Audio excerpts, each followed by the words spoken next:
Afirmar que o arminianismo clássico é pelagiano, ou na melhor das hipóteses, semi-pelagiano, não passa de desinformação ou desonestidade.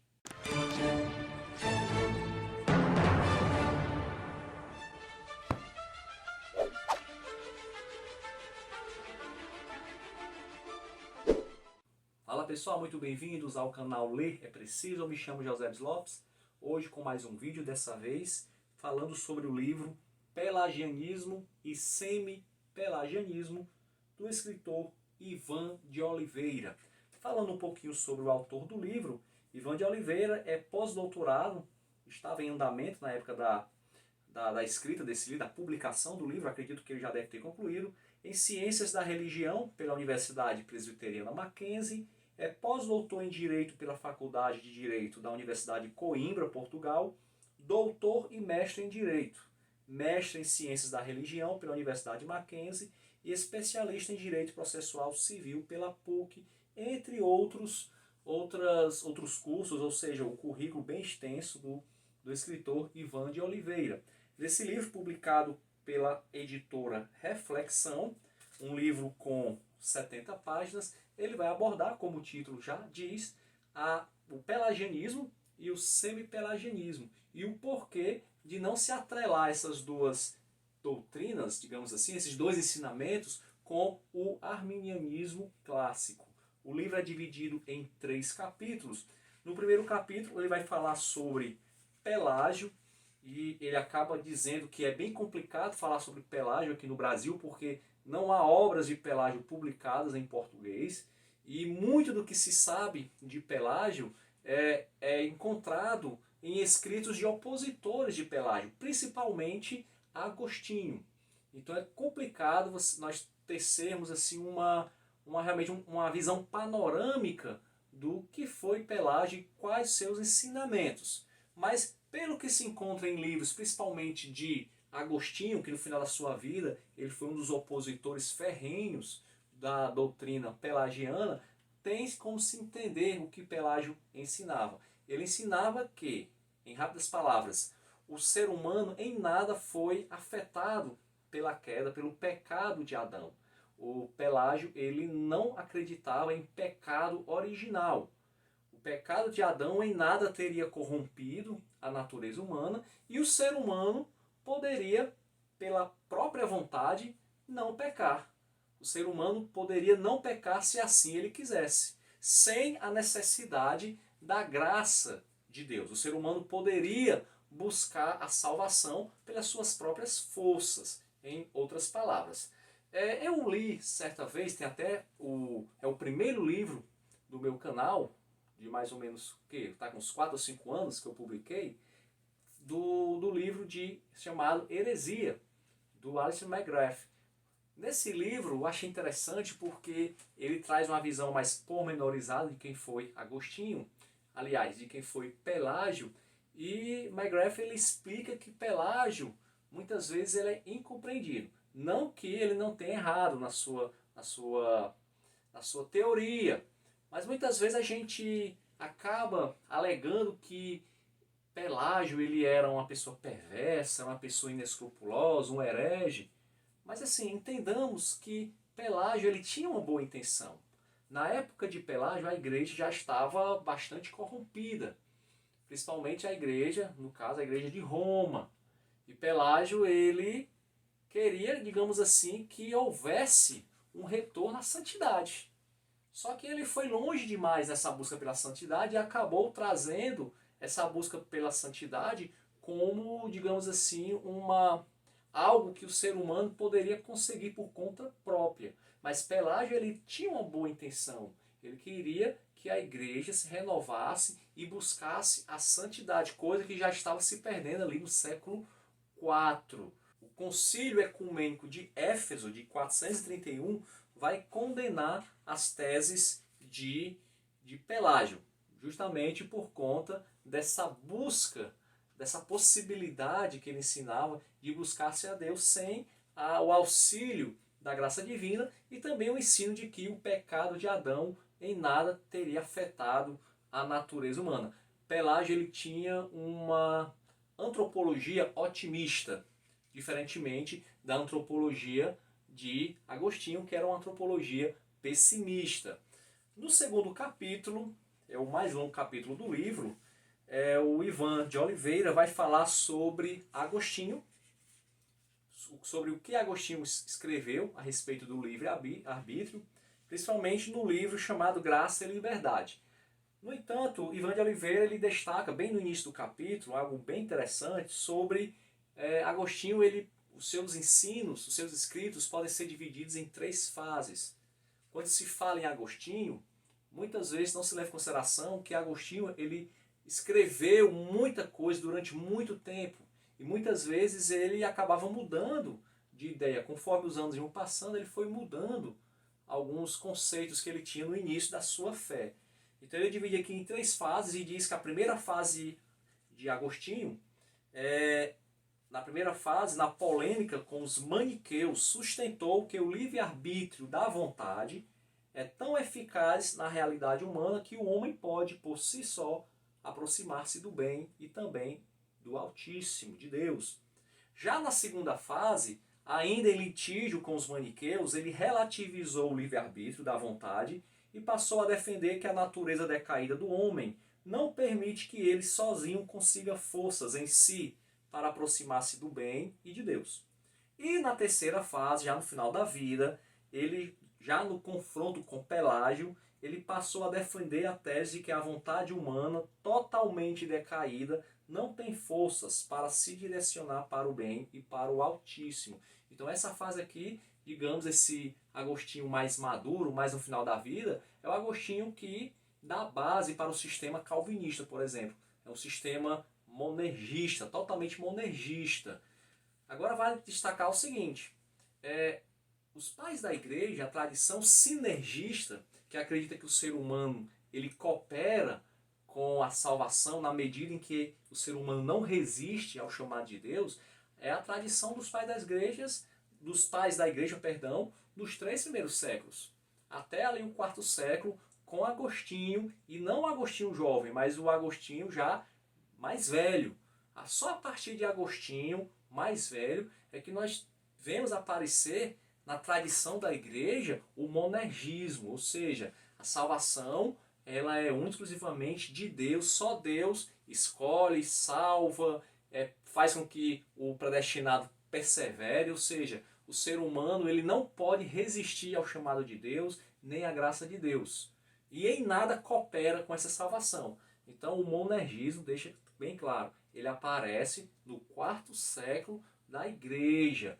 Nos 3 primeiros séculos até o 4º século com Agostinho velho, né, digamos assim, o Agostinho mais maduro, a tradição da igreja era sinergista. Então isso aí é um calcanhar de Aquiles de muitos calvinistas, que tem que engolir isso. Inclusive alguns calvinistas vão aí no YouTube, na internet, e querem desmerecer os pais da igreja. Não é por outra coisa, é por isso. Ou seja, claro que os pais da igreja eles não são inerrantes. Obviamente que eles tiveram erros sim. Mas convenhamos, os pais da igreja, os primeiros presbíteros, pastores, eles têm muito mais autoridade do que nós, do que os teólogos do século XVI, em muitos assuntos.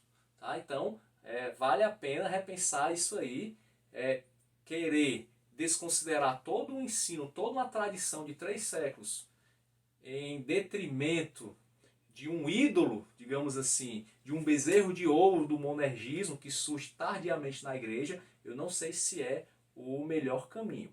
Prossigamos. Nesse capítulo ele vai também falar um pouco sobre o livre-arbítrio, que eu já disse, que Agostinho ele escreveu lá no seu livro Graça e Liberdade, e eu achei interessante que Agostinho diz o seguinte, ensinou, escreveu o seguinte, que no período edênico, antes da queda, o livre-arbítrio, a liberdade do ser humano, ela era plena.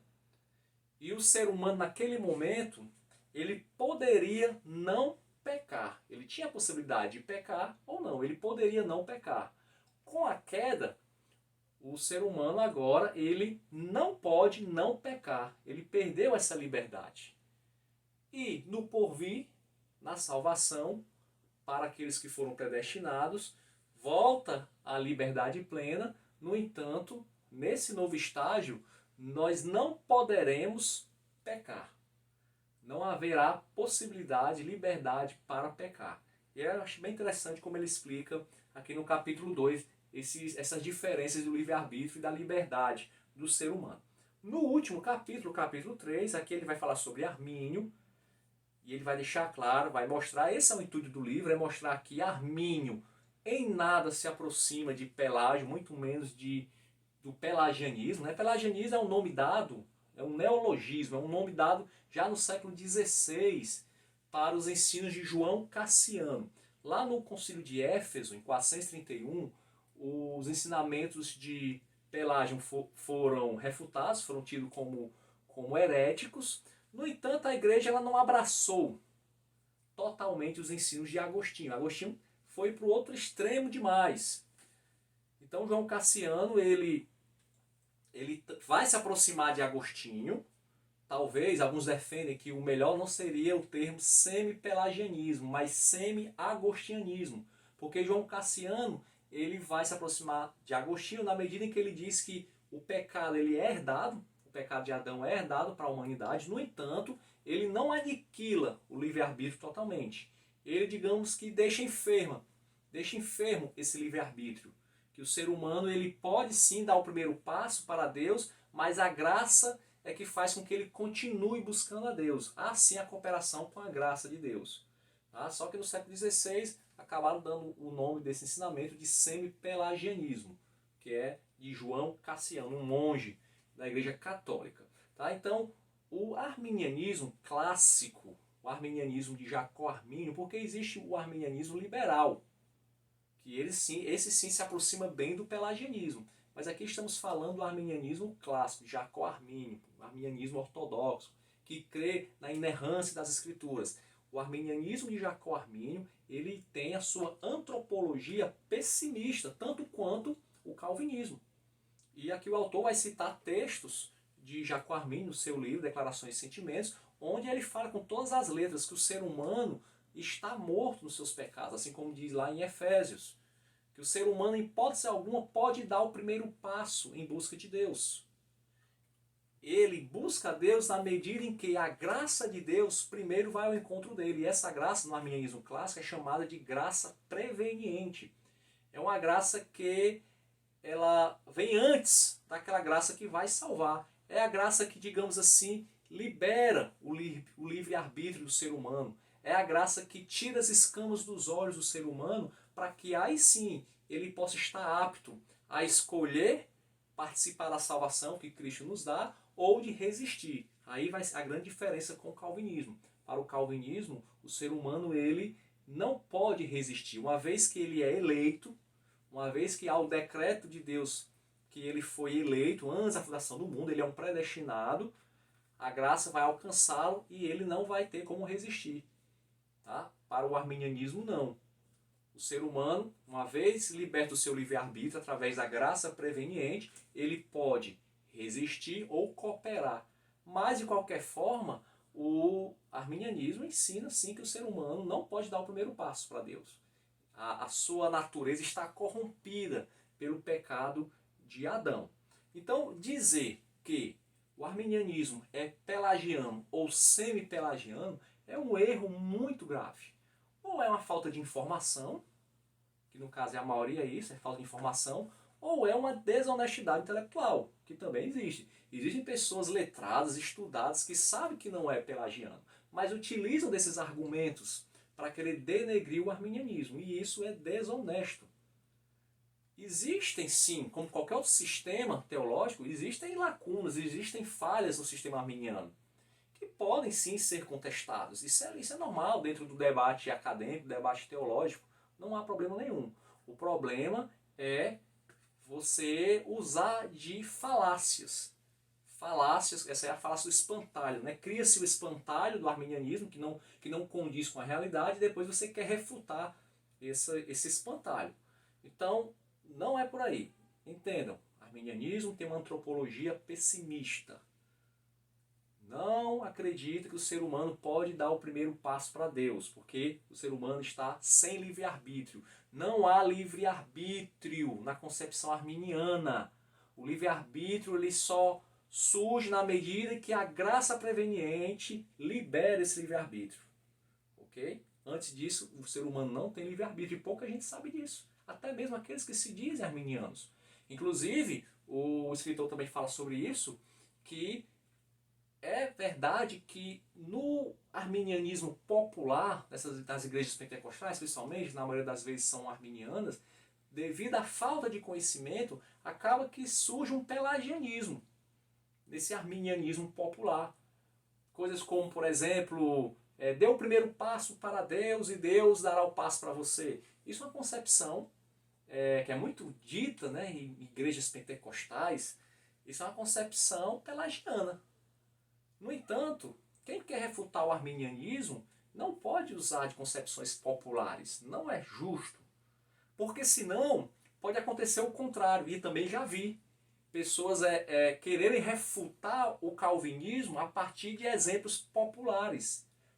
Eu conheço muita gente que é calvinista que vive uma vida um pouco, digamos assim, não tão vigilante. É fato que de regra geral, estou falando de regra geral, tá? Claro que tem exceções. Mas de regra geral, os nossos irmãos calvinistas, devido à crença realmente de que uma vez salvo, salvo para sempre, que ele vai perseverar, que nada o afastará de Cristo, acaba que na prática alguns irmãos calvinistas acabam sendo um pouco negligentes na oração, na busca pela santificação. Entendam, gente, estou falando isso de forma geral. Eu não estou dizendo que todo calvinista é assim. E nem estou dizendo também que todo arminiano busca a Deus, busca a santificação, não. Eu estou falando em linhas gerais, a tendência que se vê na prática é que os irmãos calvinistas acabam sendo um pouco mais negligentes porque eles têm essa crença que nada os afastará de Deus. Diferentemente dos arminianos, que eles acreditam que podem, na grande maioria, que podem perder a salvação.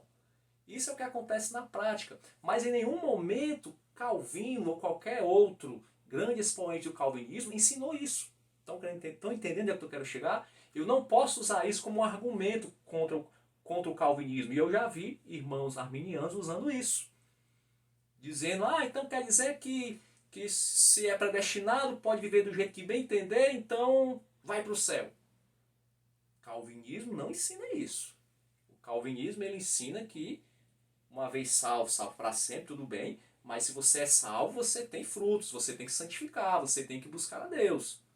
Tá? Isso não é desculpa para viver uma vida desregrada. No entanto, na prática, acaba acontecendo, em alguns casos. É a mesma coisa do arminianismo. Ele não é pelagianismo, não é semipelagianismo, mas infelizmente, na prática, acaba acontecendo que alguns irmãos arminianos flertam com o pelagianismo. Então, aquele que quer um debate mais maduro, um debate longe das falácias e dos espantalhos, ele tem que buscar as fontes, tem que buscar os escritos de Calvino, os escritos de Armínio, para que ele possa ter, aí sim, uma visão correta desses dois sistemas. Ok? Então espero que você tenha gostado de mais esse vídeo. Se tiver gostado, peço que se inscreva no canal, que você também dê um like no vídeo. Aguardo você no próximo vídeo. Até lá. E vamos ler porque ler é preciso.